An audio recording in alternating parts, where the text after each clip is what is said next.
I'm Puerto Rican, right? And I had no idea what it was to be an immigrant. But when I stepped foot into that immigration office was when like my eyes were open and I was like, we don't understand how hard it is. So the main thing that I saw was the desperation, and I found what those other attorneys weren't able to find. And in a year, he was able to have his green card. People are so desperate that they're paying whatever you tell them, you know? How does getting stopped by ICE affect that process? Welcome to Storytellers, a show about real people, real stories, and real impact. I'm Christopher, your host, and today we're here with Jaciel Figueroa, the founder of Key to Freedom, and he dedicates his life to help fellow immigrants navigate through this very harsh and often broken immigration system. So, Jaciel, thank you for coming here. Just tell us a little bit about your story. I know a little bit about you already, obviously, but I know that you didn't always picture yourself helping people through immigration. So tell us about how you started and what drew you into this field. So the way that I started working in immigration was actually a very interesting story. I actually studied medicine, and while studying medicine, at my final month of studying, there was no jobs available, and so I started looking around for different places to go work. And my mother actually was the one that told me, "You didn't go study, to be working at J.C. Penney, which is where I was working at the time." So she forced me to go find an office job, and I got help from someone, and they connected me with an immigration attorney. And that is how I started. I started off as a front desk secretary, to put it that way. And that was 10 years ago. And then now fast forward, I'm still doing it, and I've fallen in love with it. Did you ever get far along when you started to study medicine, or is it something that you thought you were going to do because maybe you saw someone do it? How far along did you get into that medicine route? So I finished with my medical assistant technician degree, and I did it mainly to be able to volunteer and help out the community, which I am currently doing. Um, and that was the main reason I did it. I did it to be able to help out the community. And it was kind of a bummer that I wasn't able to continue in that career, because I do like it and I still continue to use it today. But I basically just found a way where I can still help out the community and help families, but in a completely different way that I wasn't even expecting. Yeah, and honestly, me being an immigrant myself, I remember because I moved here in '03. So in '03, we were like, bro, like the only Venezuelan people for like the next, I don't know, 1,000 miles. And it wasn't, a lot of people didn't really understand like how hard is it for you to go through that immigration process. Now, I was a kid. So for me, I was like, my head was in the clouds. My parents would always tell me, "Hey, like don't forget, like you have to behave." Like cuz Yeah. even if you get, I was even afraid to get detention, because they were like, if you get detention, that's gonna show up in our record. That's fake, but it's gonna show up on your in our record, and then they're gonna send us back and all this stuff. But so you were working as a receptionist, right, at a front desk at an immigration law firm, and what is one of the first things you noticed from being there? So, more or less the same thing. So I'm Puerto Rican, right? And I had no idea what it was to be an immigrant, right? Or maybe we, at least this is from my perspective, I always felt like we were different because we're Hispanic, right? So we're kind of a minority of the population. But when I stepped foot into that immigration office was when like my eyes were open and I was like, whoa, like we don't understand how hard it is, and how desperate some families are to be able to leave their countries for different reasons, right? Um, whether it be poverty or just looking for a better opportunity of education for their kids, whatever it may be. Um, and we don't understand how blessed we are, for example, as Puerto Ricans, that we're born with citizenship. And so the main thing that I saw was the desperation families calling, trying to find out what's going on with their case. It's been 5, 10 years, 20 years, and they still don't have a response. Um, and it opened my eyes and caused me to really want to help them out. Find a way to be able to take them from where they're at, which is an unsecure status, right, to be able to get them something secure here in the United States. Yeah, and what's one of those things that, for the people that don't know, like you said, like you yourself are Puerto Rican, so you have that citizenship. But what is it that makes it so difficult for people who are just coming in? What is it about the system, the process? Like, I know there's obviously some paperwork. Like, can you walk us through how challenging that could be for a person who just comes here with their family? Yeah, so from what I've seen in my experience, the real challenging part is just the lack of knowledge that there is in immigration. And when you go to try to learn of the process, everything's in English. And so 99% of the immigrants coming in don't speak English, whether they're Hispanic, they're from Russia, Japan, Africa. I've had clients from everywhere. They don't speak English. And so they come here, all the instructions are in English. It's already a complicated process. So it's like a lose-lose situation. And and so that's why it's so difficult for just regular people just trying to come and figure out what to do, and that's why they usually start making wrong decisions, and because of that, then they just start taking steps backwards instead of being able to improve here in the United States. Definitely, the language barrier is key. I know people they're legal and they're citizens and they've been here for 20 plus years and they don't know the English, or they know it, but they Yeah, know it well. And like all that legal jargon when it comes to filing your paperwork is super like complicated. You know what I mean? Because yeah, like it's not even common like conversational English. yeah, Is more correct. like statutes and all of this like legal jargon. So Yeah.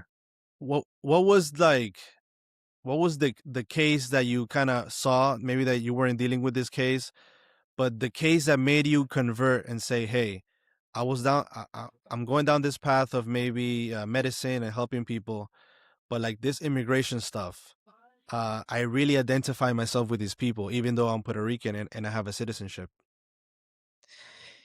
So if it's one specific case that I can remember, there was this client that we had that went through 4 different attorneys, if I'm not mistaken. He was about 15 years without any legal status. His parents obtained their green card, but the attorney that they were using never petitioned for him. And so his parents went on to become citizens and everything, and he stayed without papers. 15 years passed by, and now Wow. he's an adult, and he was left, as we say, in the air. And so he tried different attorneys. They all tried different ways. They ended up just taking his money and not really doing anything for him. And he came to me forced, really. His wife forced him to come because he said that he had given up completely. He was just going to keep on working here until they deported him. And thankfully, somehow, he came to me. We were able to sit down, look at his case, and I found what those other attorneys weren't able to find. And in a year, he was able to have his green card and be able to be here legally. Wow. I've never heard of something like that. I'm sure it happens because it's so like the system is so backed up. Also, maybe there's a Yeah. lot of like lack of communication, especially if you don't know the language. So I kind of want to get your take on, maybe for the people that don't see like the urgency in like wanting to help and get involved in helping immigrants, right? Legal immigrants. Um, why is the system so broken? Because people hear this in the news a lot, but I feel like a lot of people don't really understand like what makes it broken, and why do we have people who filed paperwork, right, like 10 years ago, and they still haven't received their hearing or their interview? So this is just my personal opinion from what I've seen, right? The first step to answer that question is just the amount of people that are coming into the United States from that are immigrants. The amount of people is insane. Like people trying to better their lives or running away from their country because of death threats or threats in general. Uh, there's a lot of people that just want to improve their life, and America is the country of opportunity, and so they will all want to come over here. And so if you think of it, we have millions of people coming in and only thousands of people able to process those requests. So that's the second part, is that immigration is, in my opinion, kind of left on the back burner. When you think of government spending, a lot of it that I think personally goes on different things that have, that are good for the country, the military and education and different things. But when you see immigration is kind of like the last thought, like, oh yeah, and then whatever's left over, let's put it into immigration for the officers or whatever. And so there, when you see that there's not enough officers to process all of these requests. And then every year that goes by, millions more apply. And then it just creates this backlog that seems that will never end, right? And then now, for example, I have personal friends that have been waiting for their asylum interview for 10 years, and they haven't had a response yet. And it's just like they don't know where they're at, And so it you know, kind of sucks, to be honest, that it is that way. I wouldn't say it's broken, because even with all that, there's still there's still a pathway, right, to obtain your paperwork or your legality here. Um, but it is a tough ride.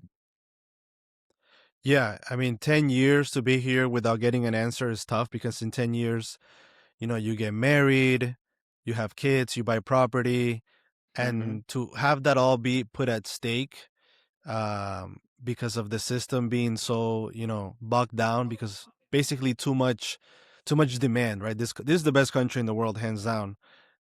Like I don't know if you've traveled outside of the US, but I've traveled outside of the US and even I've gone to like Europe, and America's America. Like we have it so good, and a lot of people don't realize that. Yeah. What is some of those misconceptions people have about the immigration process? Like what is it that you hear people that are not immigrants that they think that, hey, this is probably like super easy, or what are some misconceptions that people have about the immigration process overall? Yeah, a lot of people that I speak to that are already citizens, that don't have family, that are immigrants, or close friends, just think it's a simple, you get here and then you just say, hey, I just want to come live here, and that's it. They don't understand that it's a process, that, to get a green card, which is usually the one of the more simple processes, takes a minimum of 12 to 15 months just to get a response. So it's not like just you get here and you ask and then you're here. It's not that way. There's a lot of things that come before it. How you entered, if you enter legally or illegally. There's a lot of things that take place that people don't know, and it's one of the main things that I want to get across, is give this information so that way people are well informed and can make a decision based on that information. Yeah, and have you ever had a specific, because you've dealt with a lot of cases, like I think when you go into your office, you have this, yeah, you have this really cool map, and you have, I don't Yeah, know, what, like 1,000 pins, maybe more, yeah, of people that you've helped from different regions. And there's people from Africa. I don't know if you got people from Asia, but you definitely have a lot of, obviously, South America, a lot of Europe. yeah. Um, so have you ever had a case that like kept you up at night, that you were like, oh man, like this case is tough, but at the end, like you guys, you guys saw the light at the end of the tunnel? Yeah, so there was one case. where um it's one of these multi-step processes where like we have to get the green card for the parent. Then once the parent gets the green card, then they can petition for their child. And then so it's like a multi-step process that we can't do anything on the next step until we finish the first one.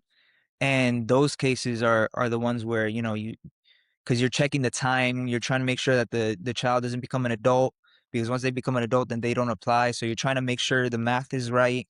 And those kind of cases kind of keep you up sometimes, just making you just kind of like I kind of like wake up and do the math again just to make sure, you know, that everything's lining up. Um, but those ones sometimes keep me up. There's some when there's interviews as well.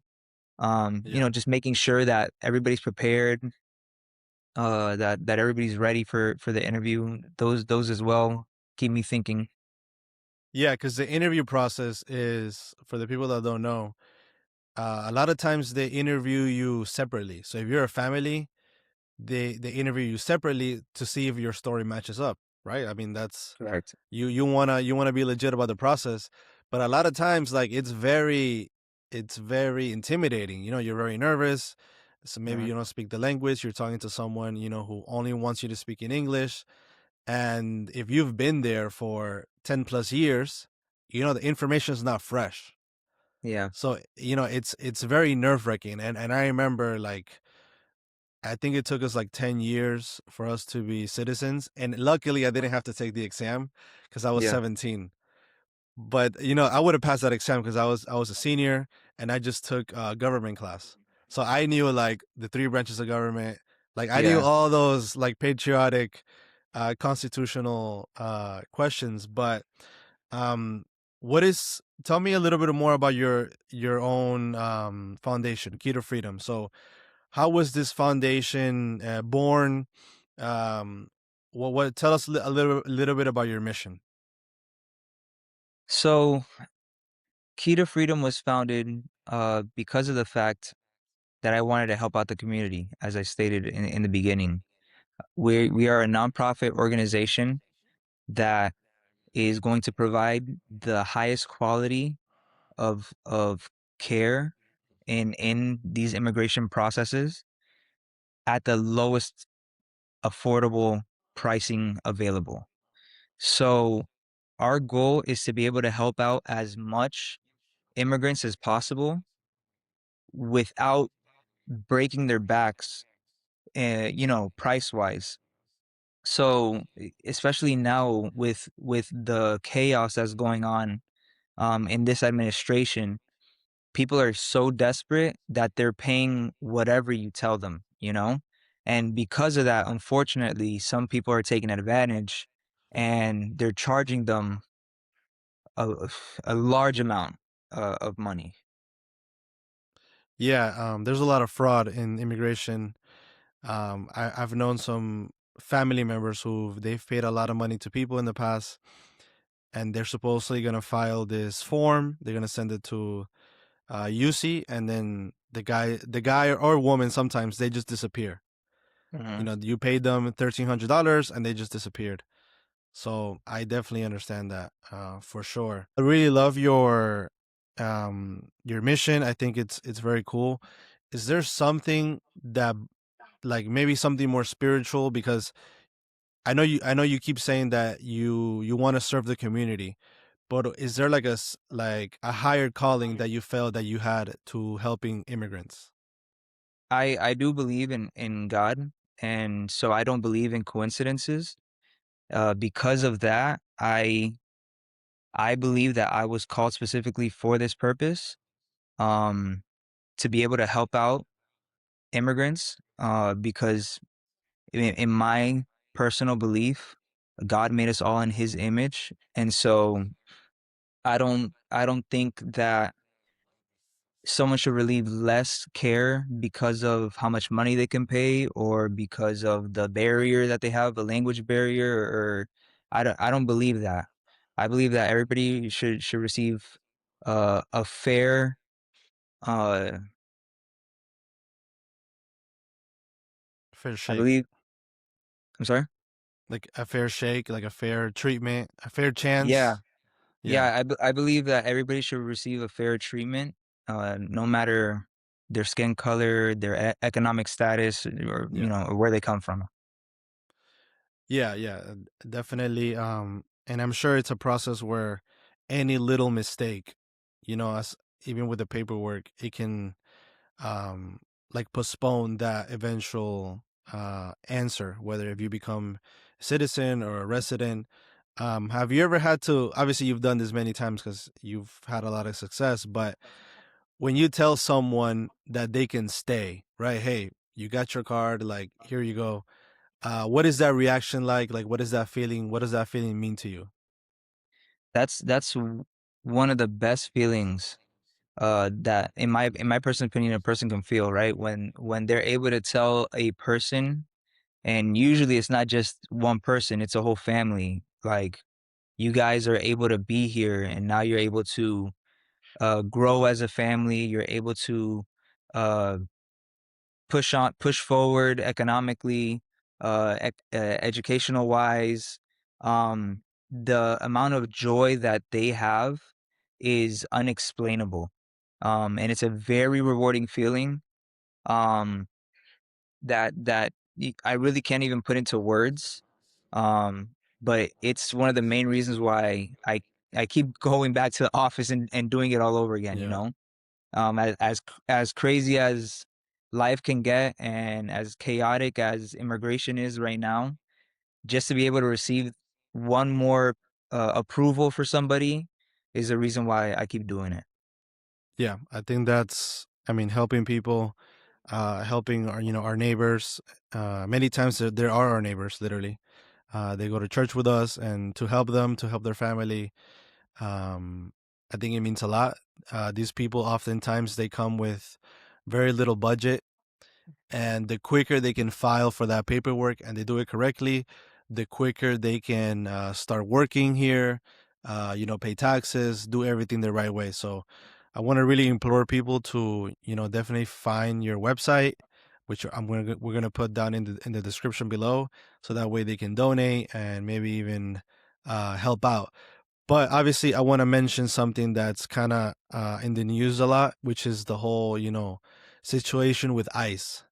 So something that came to my head is that if you already filed for, residency, citizenship, how does getting stopped by ICE affect that process, right? Without getting too political, but how can it affect your process? Because I've heard that one of the reasons why ICE is, let's be honest, they're getting people because you might look Hispanic. That's what I've seen, right? Mhm. Um, but like I heard that they do that so that way you can you can have they can bypass the interview process so that way you're not prepared. I heard that's a theory where so that way you can kind of like, fail, I guess, Mhm. the interview. So I know this is kind of new still because it's still happening, but have you seen any like alterations to the process due to ICE? From what I've seen, I haven't seen Yeah, any changes. Legally, I don't think they're able to change the process. What is going on is the fact that it's the amount of training that they're giving these officers. So it's yeah, it's not, like 40 days, something yeah, crazy. it's not even ICE officers anymore. They're giving the ability to the local police department to be able to detain an immigrant, but they don't understand what a legal process is, right? So for example, if you have a pending asylum case, you're legally here in the United States waiting for your interview. But they don't, all they're looking for is, do you have a green card, for example? And if you don't have a green card, then you're just an immigrant. And because of that, a lot of people are getting arrested and detained, just because the officers themselves don't understand the immigration process. And so that's a big thing that's going on. Like you said too, there's a lot of people that I believe personally that they're just taking advantage of this movement. Yeah, Maybe there's a little bit of racism.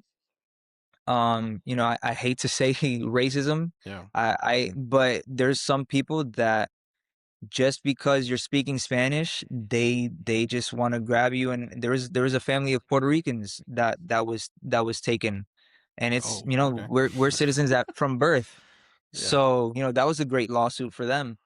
Um, and I think it's a mix of things, but to answer your question, it does not change the process of the individual. Okay. So even if they do get detained, they still have due process, and where they still have to be seen in front of a judge. They still have to be read, they have their case, they have to go through their case, they have to have their interview. So for some people, they think of it as a good thing because they say, if I get detained, that speeds up my process. Now I don't have to wait 10 years. Mm. My interview is coming up next week. But they're going to Uh jail. yeah, so Yeah. there's pros and cons to everything. That's harsh because I have a family friend who he got what detained like 2 weeks ago, and he got released I think yesterday, and he was in jail for a solid 2 weeks, and he had to pay a $6,000 fine, like bail, sorry, Yeah, to get released. So man, that's and he's done, and he was going to work. Like it's not like he was out there doing something sketchy. Like yeah, this guy has a family. He was just driving to work down here on Narcoosee, and like 9 a.m. he got stopped, and they basically asked him. They were like, "Hey, are you they said, are you a citizen or are you a resident?" And he was like, "Neither." And they were like, "Okay, boom, you're coming in." yeah. Yeah, that's the thing too, uh to not say everyone, right? Let's say 80, 90% of the immigrants are here to work. They're hard workers. Yeah, They're not trying to break the law. They are, right? But on paper they're breaking the law by being here illegally. But they're just here to try to, make some money, send it back to their loved ones at their in their country. Um and they work harder than than the citizens that are here, to be completely honest. many times, So yeah. it's a little tough because there's a lot of stories like that. The person was just going to work. They're the only breadwinner of the house. So you detain them. Now there's no money coming into the house. Who's gonna take care of the family? It's it's sad. Yeah, and do you think the system is getting sped up also, like without the ICE raids? Like, are people being called into their interviews more frequently? Because famously, like I said earlier, people have been waiting for 10 years. It's been backlogged because there wasn't enough judges, right, to process the cases. Is that correct? Correct. Is it being sped up now that we have a Republican administration? Are there more cases being, sorry, more judges being appointed to the cases? I believe they appointed more judges to the cases. Funny thing is, I believe it was for COVID in 2020. They stopped the asylum cases at 2020, and then they separate them into two separate categories: the ones who Yeah, applied before 2020 and the ones who applied after, right? yeah. And the ones that applied after, they were seeing them immediately at the same time that they were seeing the 2020 cases, right? So, for example, before 2020, they're still seeing cases from 2005. Wow. So the cases from 2005 they're looking at those cases, but then they're seeing it at the same time as a 2020 case. 20, yeah. So there's So like a what hole in the happens is, middle. yeah, so the people who are in the middle, like 2010 to Yeah. 2018, are going to be waiting forever because now they're doing double the work on 2005 and 2020. And that's how it's been for the last couple of years. So that's why for some people it seems fast because they just got here, they Yeah. applied, and they're receiving their interview quickly. But that's because they just applied sooner. And then there's other people who applied in 2015 and they're still waiting because they still haven't gotten to them. Yeah. So the people that are in that gap, they're still in limbo. Like there's not a lot of people getting called from that gap, right? From that time period. Correct. Correct.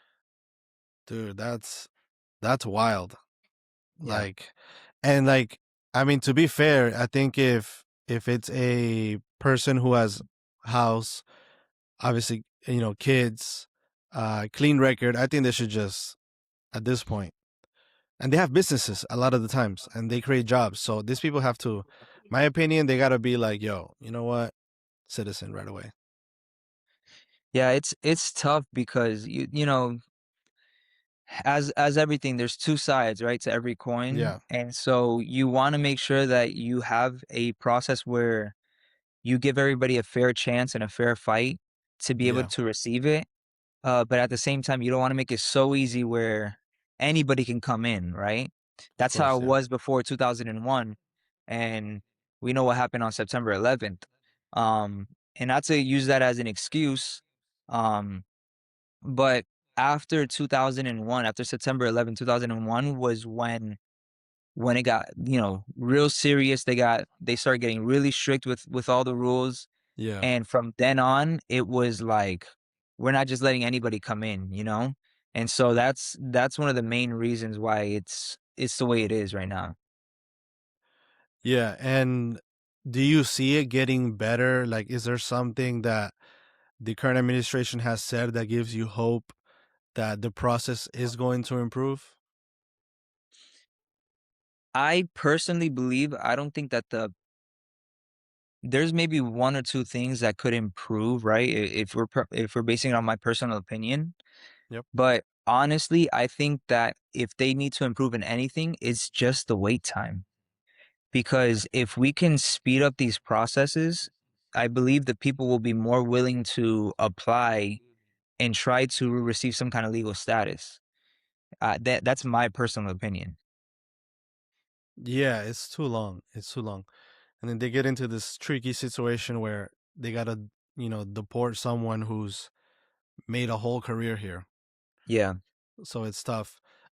So you've been working on this how many years? 10 Give or years. take? 10 years. And how has your worldview? I know you've talked about how you kind of woke up to the struggle of the immigrant. But how has your worldview changed? From helping so many people, from all different backgrounds, ethnicities. Like, how has your worldview changed as a whole? Yeah, well, I'm a lot more appreciative, right? Of where I come from, where my family's from. Just because of the fact that I've seen the struggle, right, firsthand, and the headache it is, and the sleepless nights that it could cause. So for one, I'm just very grateful and thankful. Um, and the the compassion that I have now for people is greater, right? Um, Obviously, I've always been a compassionate person. Uh, I guess you can say partly because of my faith in God, but seeing the desperation in these people, man, it really breaks my heart, and it really just causes me to want to do something. It just causes me to want to, take action and do something. So, in the last 10 years, I guess you can say every year, I get, you learn more every year, and the more I learn, the more I know, like, I need to get like better. I need to help 10 more families. I need to help 100 more families, and so it's changing in the fact that it got into the point where I don't think there's enough families that I can help, I'm just trying to help out everybody that I can. Yeah, and just tell us real quick, how can we, for the people watching, like, how can they get in touch with you and where do they go? Yeah, so my our website is up. It's key2freedom.org. It's key to the number two freedom uh .org. There you can find all the information. You can find out how to donate. There's all the numbers that you can call. There's free information there. We're gonna be soon posting up free immigration videos, just informational videos to know about the different processes, what exactly you need to do. Uh, we're gonna soon be giving free English classes as well. We're going to be doing a lot of things for the community to be able to really help and promote, uh, the American dream that everybody's searching for. Oh, okay. So I didn't know about the English classes. Okay.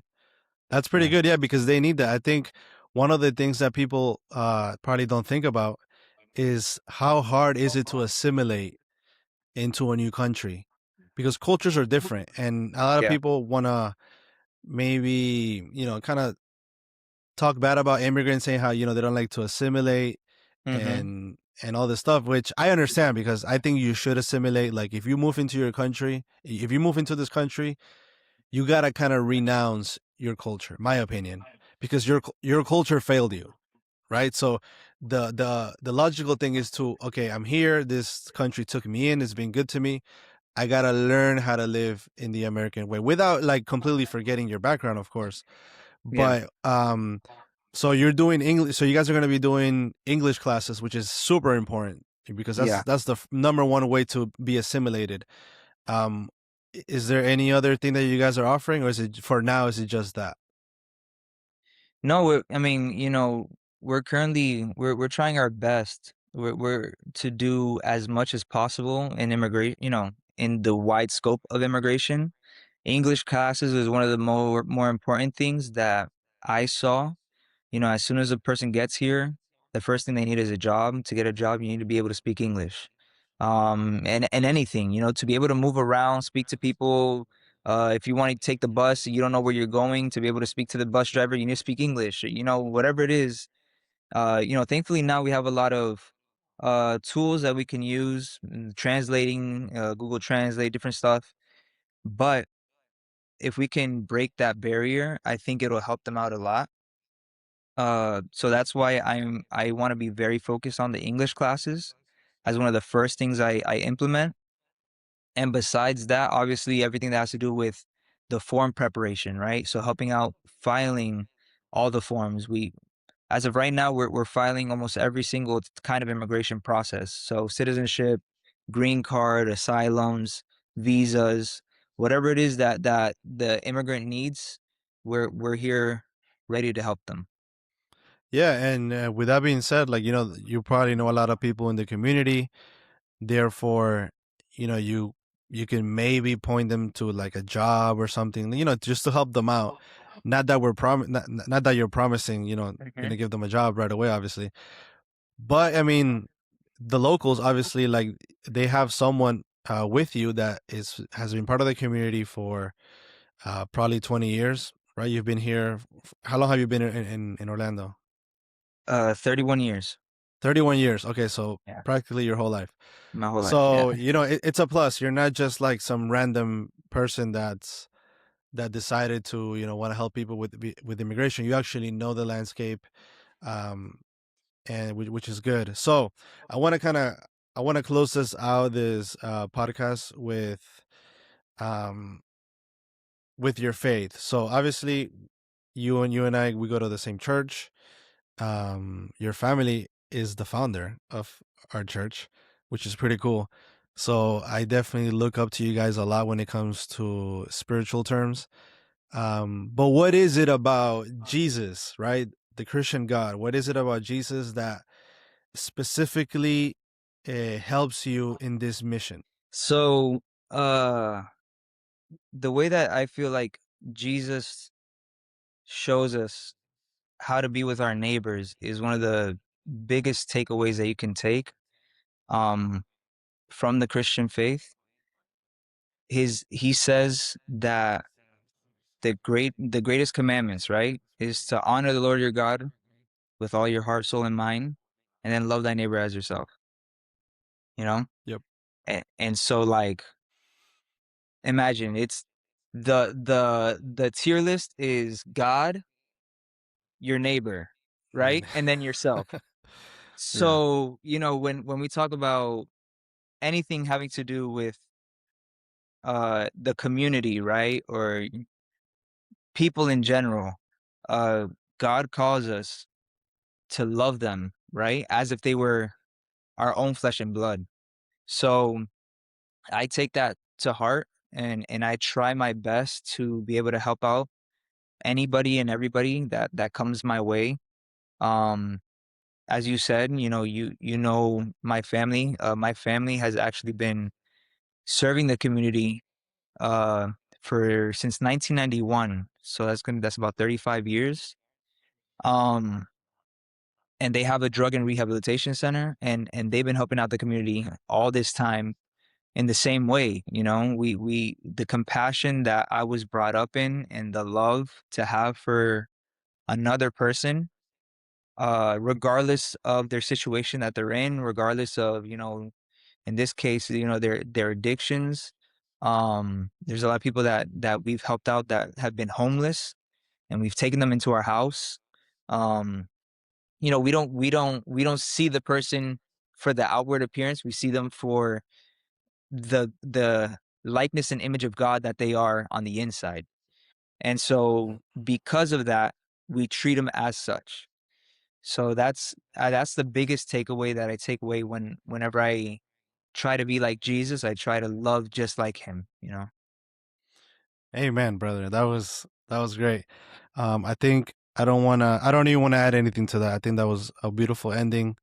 So let's just end it here. So guys, make sure to check out Key to Freedom Incorporated. I'm gonna leave their website down below so that way you guys can donate. Share their missions. Please send that link to whoever you know that can help the community, because at the end of the day, these are good people, and it doesn't matter like which faith, which race you hold to. This is definitely people that wanna, they're looking for the American dream, and they deserve, a fighting chance. And it sucks that it's so difficult for something so trivial, like, you don't speak the language, or the paperwork is too hard and fraud and all this stuff. So we finally have someone in the community that can actually, it's kind of like a safe haven for you to get good quality service. So, brother, thank you for coming. I appreciate that.